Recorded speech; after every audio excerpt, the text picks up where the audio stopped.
right. I'm very gay. I've been very gay since kindergarten.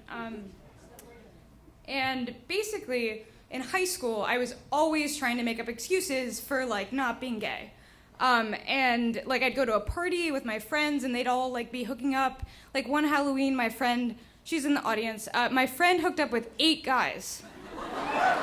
And I sat in one of the rooms with one of the dudes who was like, "Your friend is awesome," and basically they were like, "Simone, you're cute, like whatever, like why don't you hook up with anyone?" And I was like, like I don't know, like I'm too busy, like whatever. I was like, no, fuck this, I'm gay, and so I kept making excuses because I was too like awkward and quiet to come out.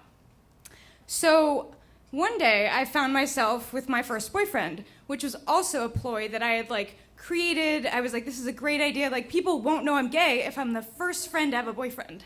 So my boyfriend, I'll call him Apple. That's like, no one knows who the fuck he is. So Apple was my friend's friend and we had made out and immediately we just started dating. I had no idea how this happened, but it happened. And Apple would call me every single night. I also played sports, like 7 days a week. So like, and he picked up on no gayness. He would call me every night, and every single night for a month, I wouldn't pick up.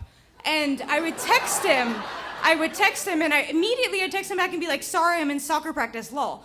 And like, I don't know how this made sense to him that I was texting while running. And, like, things escalated, like, I hung out with him like probably 4 times within the span of my entire relationship. I was 14 at the time, to give you a reference. And basically, like, there was like the Paramount hangout. And he would call me in these times and he'd be like, yo, Simone. And I picked up saying yo from him, but I don't think he got why. I was like, this is so chill. Like, so I'd be like, yo, Apple. And he was like, come meet me outside your school, I'm waiting. I was like, okay, chill, like whatever. Like he totally showed up I can't escape from that. There's one exit. And so we hang out and it's about 4:00 when like high schoolers get out. And he like, first of all, he's 6'4", I'm 5'3". So basically his favorite thing to do was to choke me. Because he had no idea I was in pain while I was like half his height. So we walked to the train. We went to around my house. I lived by Pier 40, which was like the smoke spot for the cool kids. And he rolled up a joint and smoked it, and I like pretended. And we went back to my apartment because like, my parents, a single mom, she came home around like 7. So it was like 4:30. We had like so much time to chill. And he was so excited. And at the time, my big priority, I had taken like 1 half hit. And so I was like blazed because I'd never smoked weed at this time. And so I was like, okay, we're gonna do my favorite thing, which is drink chocolate milk. And so we go to my fridge, I pour both of us a glass of like the Horizon Organic like chocolate milk. Like that is very expensive.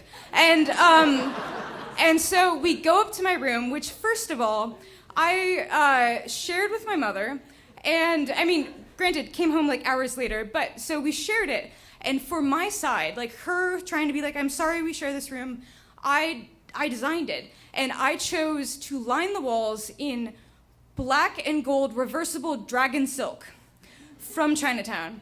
And it was like basically this weird Chinese palace in like half the room. And a tiny twin bed, and he's 6'4", I'm 5'3", so like nothing was ever gonna work out. And so he's like, oh, like hey, hey, so like we're up here, and like we both have our chocolate milks, and like I'm like enjoying my chocolate milk. That was the highlight.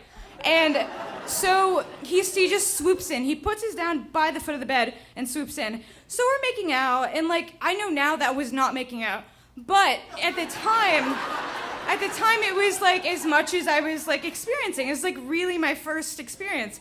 And so we're kissing and whatever, and like all of a sudden like literally all his clothes came off. And I was like, holy shit. Like, and we're like, I'm just like looking around, we're in like this my Chinese like half bedroom, and like, you know, my mom had specially made the tassels that were like gold and blue, like on sides of me, and like I'm just like kind of like making out with him and like staring like, you know, just totally not into it. And he like was like took off my pants, and I was, you know, granted I should have been like no, but I was like, whatever, this is kind of chill, like I'm half blazed. And so he took off my pants, and I kid you not, like people say they have granny panties, like these were actually my grandmother's underwear. And they were white, and they went from here up to here, and at the waistband there was a huge hole, like the waistband was here, and then there was a huge hole going, like disconnect. And I didn't want him to see him. I just like, you know, we hang out 3 times a month, so like I took them off and threw them behind my bed. And he never even saw them. He thought it was super hot. And I had this tiny tee on that said like Hawaiian Punch, because like, you know, I just went to middle school a year ago, like, you know, and basically we're hooking up, and he like tries to finger me. He was telegraphing. I don't know what was happening, and he had the largest penis out of all his friends. That was rumored in the high school. He was super hot because he had a huge penis, and I was like, I don't know what to do with that. And so we continued to hook up, and I couldn't like deal with it, and I pulled probably the biggest acting move of my life. I was like, wow, like this is so bad. Like he asked me like, oh, you're so quiet, and it's like, what am I supposed to say? Like, I'm listening to hear what you're doing. Like, you know, like I had it, he was totally out of it. And I basically was like, oh, you have to put on a condom. I won't have sex with you. He pulls out a New York City Transit condom. And I'm like, okay, wait, give me 1 sec. I'll just freshen up. In the hallway, I find my cell phone, and in the hallway, I go, hey, Mom. Oh my God, yeah, no, I totally like get some more chocolate milk, get some more like cheese, yeah. Oh, you're gonna be home in like 5 seconds. Oh, like 7 minutes? Yeah, totally, I'm watching television. Okay, bye. Fake a call. This guy is like in the room with his like condom on his dick. And he's like, oh, yo, I don't know what to do. And he runs out of my house and like runs out the door, and he's like running like this. And like, basically he leaves. I'm like, thank God, it's like 4:50, and she does, and like he didn't drink any of the chocolate milk, so that was it.